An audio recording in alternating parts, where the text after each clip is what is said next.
Getty, Twitter. Prince Charles has been accused of being a racist. Journalist Anita Sadie said that the Prince of Wales asked her where she was from when they met briefly during the Commonwealth People's Forum earlier this week in London, where she was a guest speaker.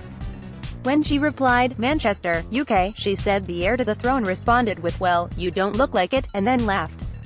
She has now questioned whether the royal should be the next head of the Commonwealth after it was announced today that he will succeed his mother, Queen Elizabeth II. She said, "This is exactly why some people, including the prince, urgently need a history lesson about immigration, the British Empire, the Commonwealth and colonialism, because I do look like I'm from Manchester, actually, a city in which many people of colour have been born and bred, growing up in Manchester, and going to school in Rusholme, a multicultural area in that city. I remember being taught nothing in history lessons about the Commonwealth.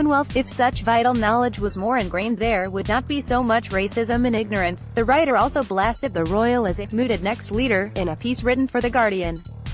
She went on, "The mooted next leader of an organization that represents 1/3 of the people on the planet, commented that I, a brown woman, did not look as if I was from a city in the UK is shocking." She added, "Whatever the prince meant or didn't mean in our fleeting encounter, since it happened I have been through all the feelings, from shock to humiliation to rage. Most of all, I feel angry that there could be such casual ignorance in the corridors of power, an ignorance that also permeates society, not least because some British people of colour invited here have been threatened with deportation. They don't look like they are from here." According to some, the heir to the throne was given the backing of the 53-nation body as they met behind closed doors to discuss the move yesterday. Getty, the Prince of Wales allegedly joked about whether a non-white woman was really from Manchester. The Queen has filled the role since 1952, but the position is not hereditary.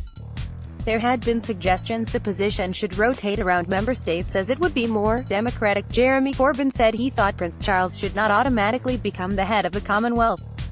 Getty, Prince Charles was given the backing of the 53-nation body. Speaking on BBC's Andrew Marr show, he said, "I think the Commonwealth ought to really get a chance to decide who its own head is in the future. The Queen clearly is personally very committed to the Commonwealth, but after her I think maybe it's a time to say, well, actually the Commonwealth should decide who its own president is on a rotational basis."